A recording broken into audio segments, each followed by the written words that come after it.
Oh, that stinks. Hey, listen, the band just gave it up, right? Let's hear it for the band. Man, that's some awesome stuff.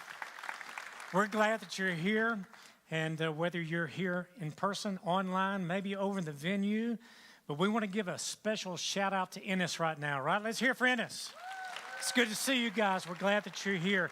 Some of you are surprised to see me. I'm surprised to see me too. But I want to tell David, thank you for allowing me to share with you today. I'm Alan. I'm a grateful believer in Jesus Christ that struggles with codependency, approval, addiction, and a lot of other stuff. But here's the point. My stuff doesn't define me. What defines me is my relationship with Jesus Christ.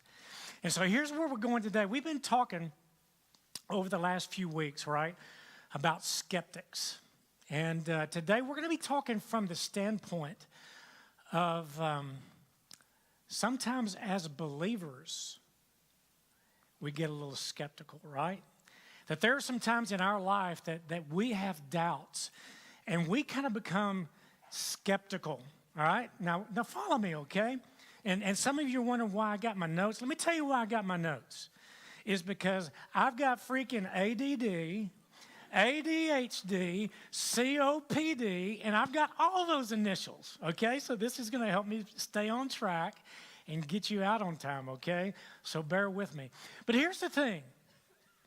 Sometimes we as believers, and let's just be honest, all right? Because that's just who I am. I'm going to be honest with you. Even as believers, sometimes we have doubts, right? God, where are you at? And maybe we're having doubts about our spouse.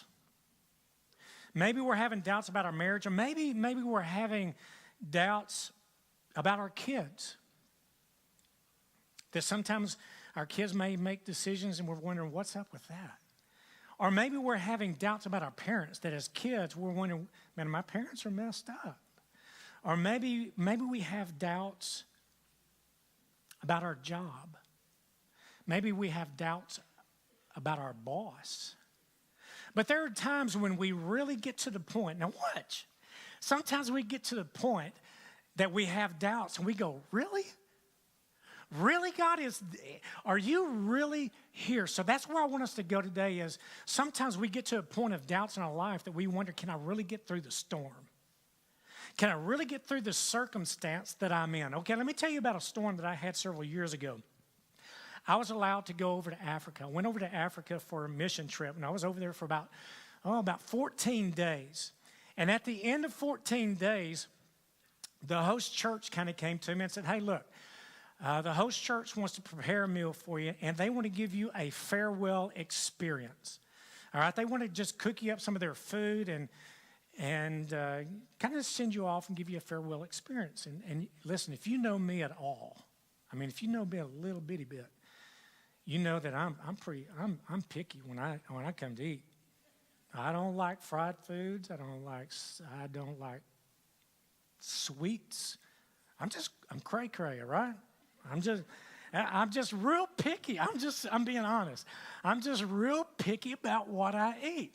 And so, but then the host came to me and says, Alan, look, you just got to man up. You just got to do what you got to do because if you don't eat what they prepare for you, it's going to be offensive to them. So listen, I didn't want to be rude. So we go to this lunch just a few hours before we have to catch a flight, and we're going to fly to Amsterdam.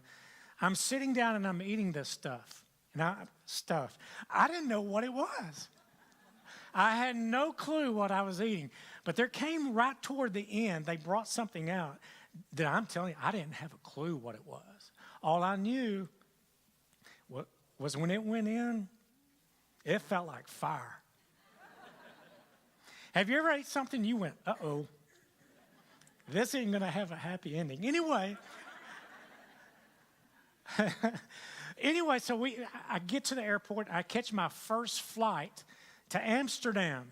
And we're going to have a little 2 or 3 hour layover in Amsterdam. While I'm in Amsterdam waiting for my next flight over to New York, my body decides to tell my stomach that we're fixing to have another farewell experience. You know what I'm saying? I'm going to, this is more than too much information, right? But just hang on with me, okay? Because this gets better. I'm like going to the bathroom every 4 minutes. It's ridiculous. I'm in a bind. And then we have to board the plane. And I'm going to be on this plane for like 9 or 10 hours. This is bad, Jack. This is bad. Have you ever been on an airplane and listen, I'm running to the bathroom, and I mean running to the bathroom. Have you ever been to a bathroom on an airplane? They're like built for a Smurf. For real. So I'm running to the bathroom, and I'm going all the time. And, it's a little bitty aisle, and you're scooting through there like this. And I'm saying, excuse me. Well, I'm going like every 5 minutes. I had people, we were on a first-name basis. I'm like, excuse me, Bill, I got to go again. Jim, I'm sorry. Got to go. But it came to the point that it was ridiculous. I mean, it was bad. And I got to a point that I was like, God, I'm not going to make it through this storm. I can't make this. Have you ever got to a point that you encounter a storm and you're like making bargains with God? That's where I got to. I got to a point, God, if you'll get me through this, if you'll get me back home, I will never sin again. Listen, I'm done. God, whatever. Listen, I can't do this. So anyway, I'm making bargains. Okay, transition. There are times in our life that we go through storms. Even as believers. Now, I know this is church, and we're not supposed to say this, but I'm going to say it anyway. There are times as believers that we doubt God. For real? One of you do.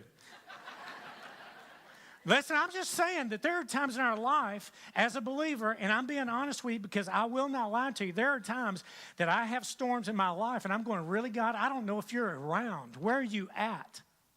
And some of you are going through a storm right now. You're in this room, and you're going through a storm. Your storm may be in your marriage. And in your marriage, listen, this storm is like a Category 5 hurricane. And you're holding on with every fiber that you can. We go through a storm. Some of you are going through a storm of addiction. Now listen, I'm the pastor recovering. Listen, I know. We go through addictions, and we're fighting addictions, and we're going through the storm of addiction. And we wonder, God, really? Are you there?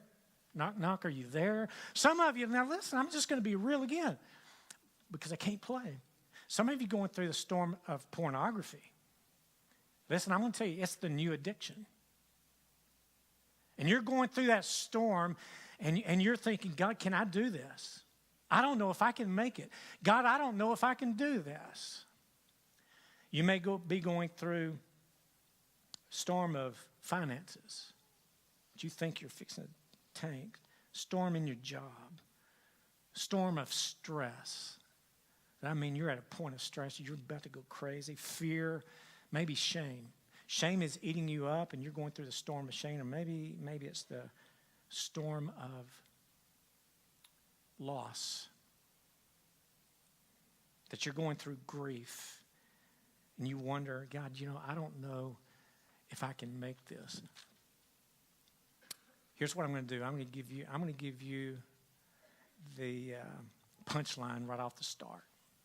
If you don't remember anything I say, I want you to remember this. In fact, some of you may have to leave in a minute. Totally fine. So I'm going to give you the punchline right now. Some of you are going to fall asleep in the next 2 minutes. I'm going to give you the punchline now. Here's the punchline. Now listen, I want to connect with your heart, okay? The one that is in you. Listen. The one that is in you is greater than the storm that is around you. Let me say that again, because we need to nail this down. As a believer, now if you're not a believer, this does not apply to you, but if you're a believer, greater is the one who is in you than the circumstances around you. Now watch this.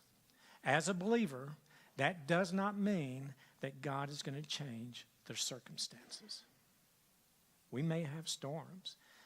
But maybe the purpose of all this is not that God is going to change. Now listen, that God is going to change the circumstances, but he's going to change you. That he's going to speak into you and he's going to change you. Now, here's what I want to do. I want us to go into Matthew chapter 14, verse 22 through 30. Incredible story, okay? We're going to have it on the screen if you want to get your Bible out, if you want to get your phone out, your iPad out. We're just going to scan through Matthew chapter 14, verse 22 through 30 real quick, and we're going to find some points that when we as believers go through some doubts, what do we do with that? How do we handle that? And so I want us to look at this. In verse 22, we're going to find, or actually this story takes place, and y'all know this. This story takes place after Jesus had fed the 5,000, at least 5,000. He had fed the 5,000 with a happy meal, okay? He fed them with a happy meal, and then there was food that was left over. So this story takes place right after, immediately after he had fed the 5,000. Now, I want you to follow along because there's some incredible points that as believers, when we're skeptical, as believers, when we say, God, I don't know about this. I don't know if I can do this. I don't know if I can go on. There's some great points that I want us to get. Look at verse 22. It's going to be on the screen. Immediately, Jesus made the disciples to get into the boat and go ahead of him to the other side while he dismissed the crowd. Couple of points here. Immediately is just simply speaking that immediately after he had done this incredible miracle and he fed the 5,000, immediately he goes to the men, to the disciples, and here's what he does. He tells them he made the disciples get in a boat. He didn't ask them. He didn't make a suggestion. He goes to the disciples and Peter, James, get in the boat. Get in the boat right now. I want you in the boat. It wasn't a suggestion. He tells the disciples to get in the boat. Now, there's some reasons about that it may be that right at the heels of that miracle, who's the rock star? It's Jesus. The attention should be on Jesus, and maybe he's sending the disciples on ahead before he dismisses the crowd so they don't think that, hey, it's about me, but it's about him. But here's the greater point. He had other plans for the disciples. He had something else planned for the disciples. He makes them get in the boat. Let me ask you a question. And be honest with me. Did Jesus know when he made the disciples get in the boat and go to the other side of the Sea of Galilee? Did he know? Now listen, God is omniscient, right? He sees the past, the present, and the future. You with me? Did Jesus ask the disciples to get in the boat knowing that there was going to be a storm? Yes, he did. The answer is yes. Yes, Jesus knew that there was going to be a storm. Here's what I want to tell you. There's a thing called ridiculous thinking. As believers, sometimes we have this thing called ridiculous believing that we think that once we become believers, that our life, there's not going to be any other bad things happen. Our kids are going to make all A's. Everything's going to be great. Everything's going to be fabulous. And we're going to sing zippity-doo-dah, zippity-a, Mr. Bluebird on my shoulder, right? Now, let me tell you the reality. There are going to be days that suck. I'm just being honest, right? There are going to be days that are struggle. There are going to be storms in our life.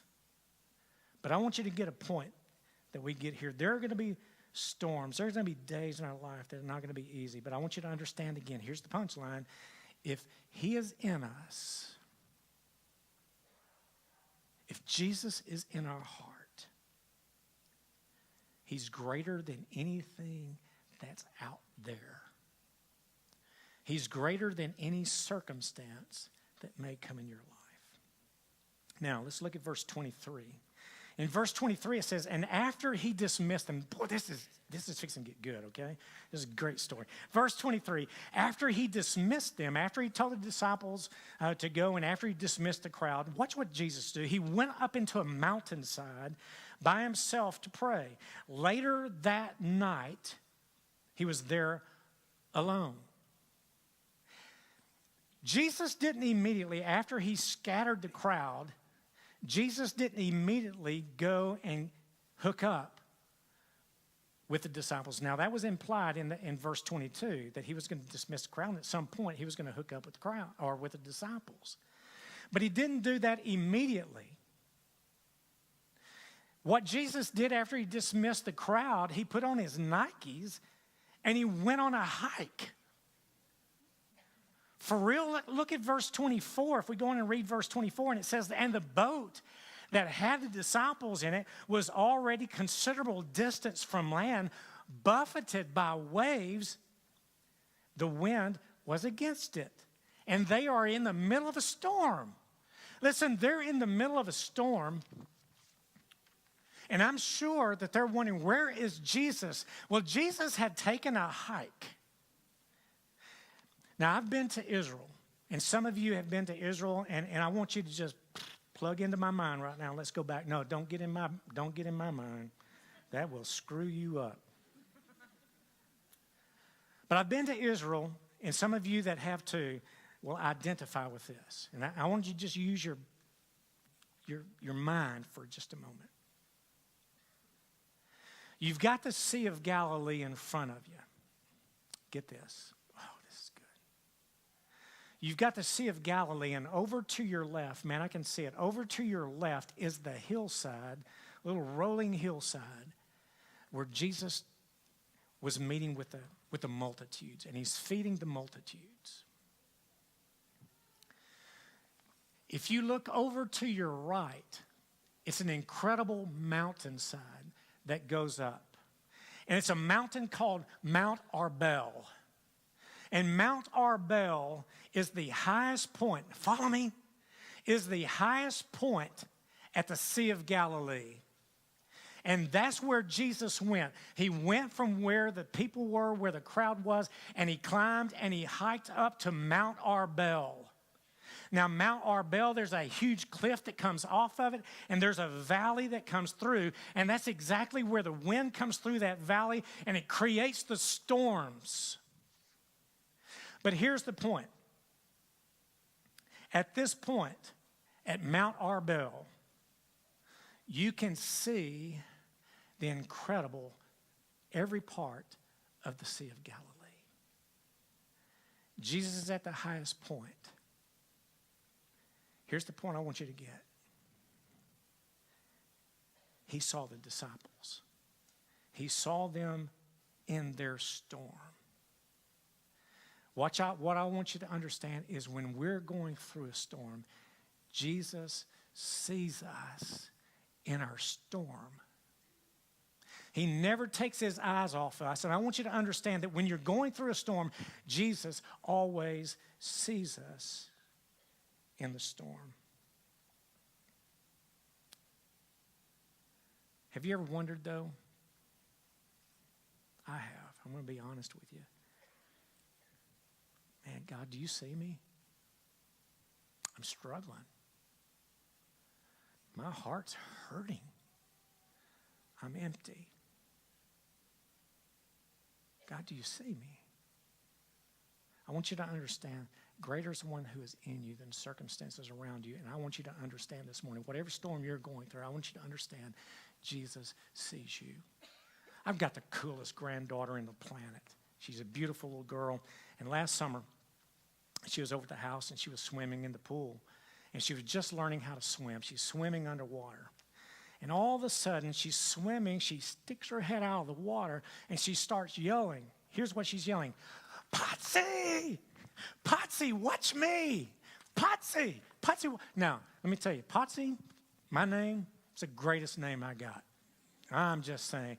But she's screaming at me saying, Potsy, Potsy, watch me, watch me. Here's the truth.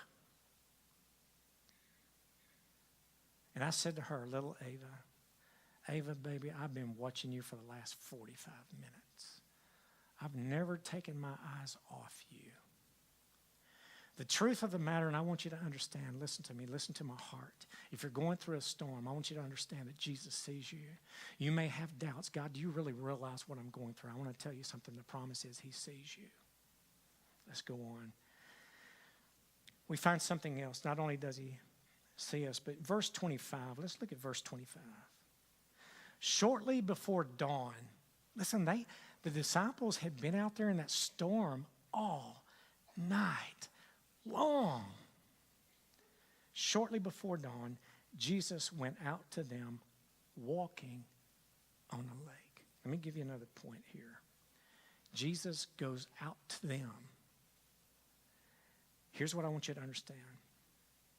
He made his way down to them. Jesus not only sees you in the storm, but Jesus will always come to you in a storm. Jesus is up on the mountainside, right? Highest point of the mountain. He comes down to where they are in the storm. The point I want to make to you is this. Whatever storm you're dealing with, I want you to understand Jesus will always come to you in the storm. He will always come to you in your storm. When you're struggling, Jesus will always come to you in your storm. And he'll be with you. Here's the thing he's saying to him. Sometimes we feel like, and we scream. Listen, I remember, golly, I'm just being honest. That's the only way I know how to be. I'm just being honest. I remember a few years ago when I lived in Arkansas, I'm a runner. I remember literally running, screaming at God. God, you don't see what I'm going through. Now listen, I may be a total loser, but have you been there? God, where are you at? But Jesus is always going to be with us in the storm. He's making steps toward us in the storm. Here's what I want you to get. Jesus humbled himself, being up on that mountain. He humbled himself down that mountain to the sea where they are.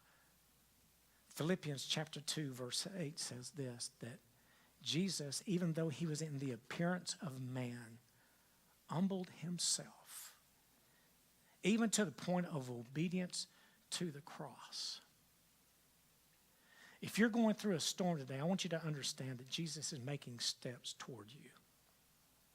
He will come to you in the storm. Because here's the thing I want you to understand.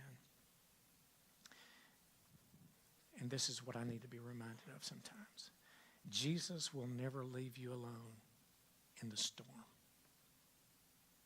You'll never be alone in the storm. Listen, I want to tell you something. That's good right there. I don't care who you are. That's just good. He'll never leave us alone in the storm.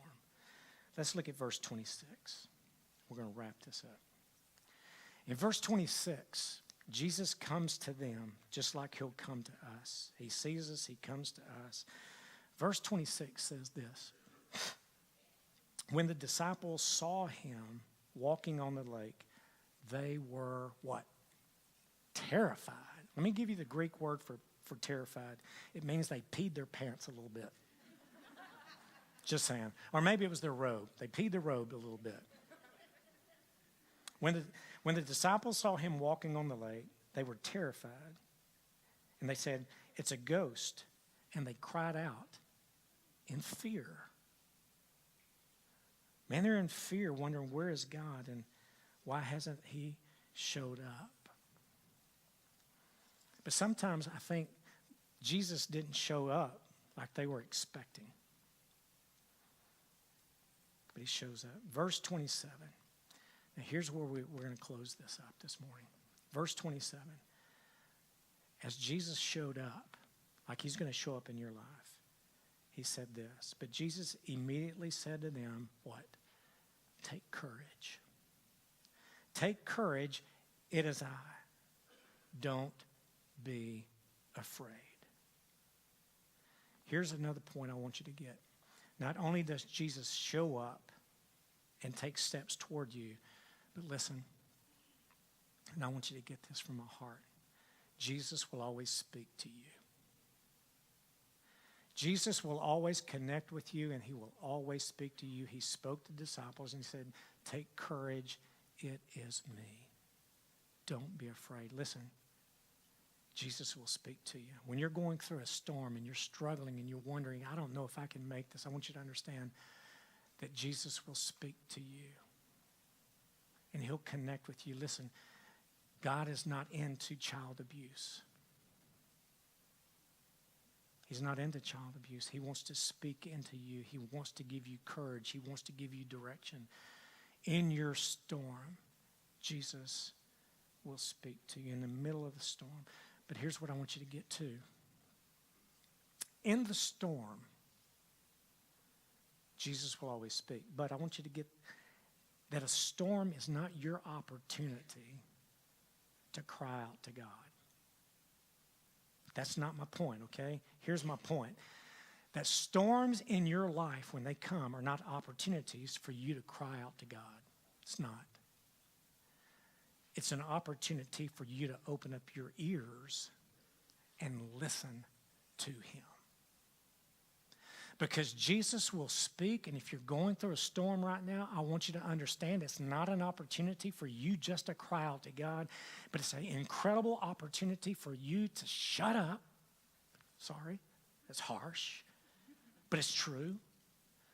Be quiet and listen, because he wants to speak to you, and he will speak to you. Jesus will always speak to you in the middle of a storm, but it gives you an opportunity to follow him. Verse 28. Lord, if it's you, Peter said. If it's you, he already said it's I. Jesus already told him, Peter's I. But Peter says, if it's you. He said, tell me to come to you on the water. If it's really you, Jesus, tell me to walk on the water. Look at verse 29. Jesus said one word to him. And what was that word? What did he say? Come.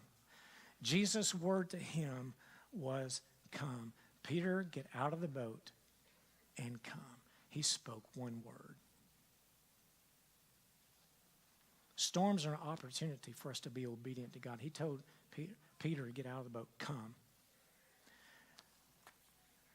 Let me ask you something.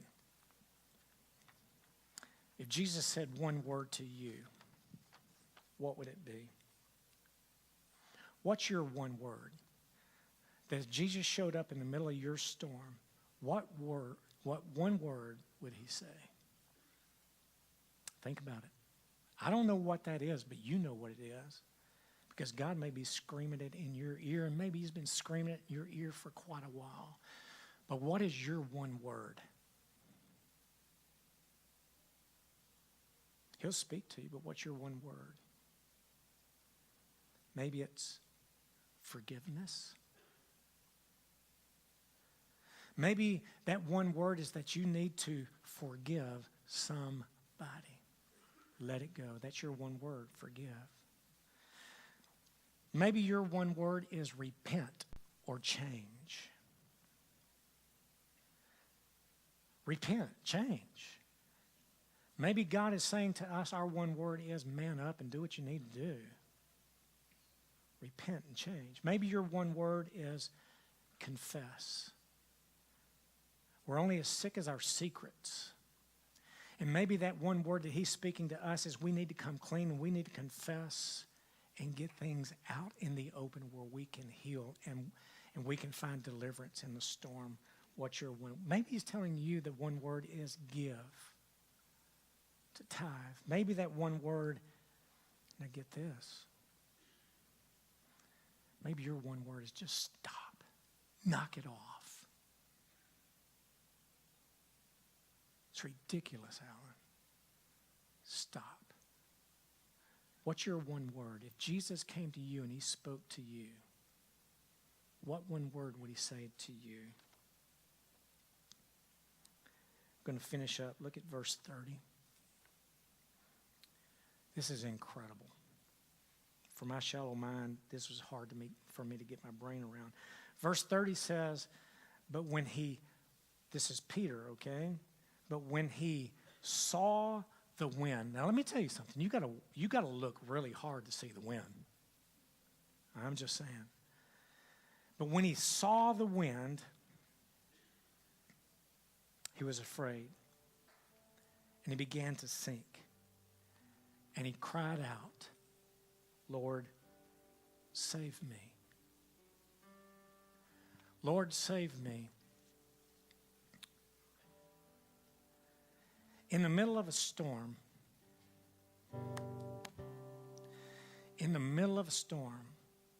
one of the lessons we need to learn is we don't have this.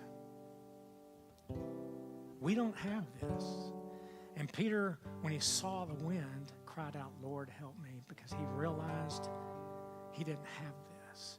Listen, this morning, if you're in a storm, we don't have this.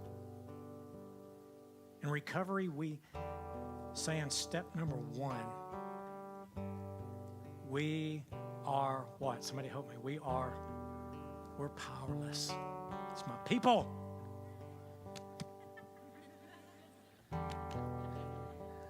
We're powerless. We don't have this. When it comes to storms in life, we don't have this. But sometimes we refuse. We refuse to surrender it to God. We refuse to reach out to God. Listen, when we're going through a storm,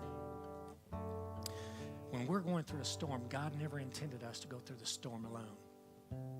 But He's always promised, I'll be there. Storms are an opportunity for us to reach out to God, reach out to Jesus and say, God, I need help. I can't do this. But it's also an opportunity for us to reach out to others. So wrapping this up this morning, it's this. Greater is the one who's in you than the circumstances around you, right? Jesus always sees you in the storm, even though we think He's gone. Jesus always shows up in the storm. He'll humble Himself, come down to where we are, and He'll make steps and traction toward us. He'll show up. He'll be there. And Jesus will always speak in a storm. We just got to listen. Be quiet and listen. And then storms will help us to understand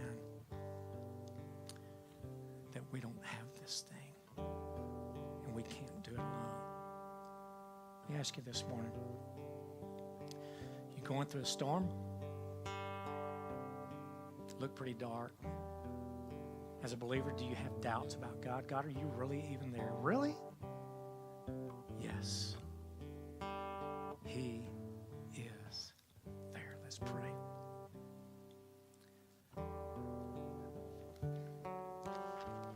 God, I thank you that sometimes it's in the storm, in the middle of the storm, that we grow. But God, help us today to not be skeptics and doubters, but God, help us to understand that greater is He that is in us than the circumstances around us. And God, I thank you.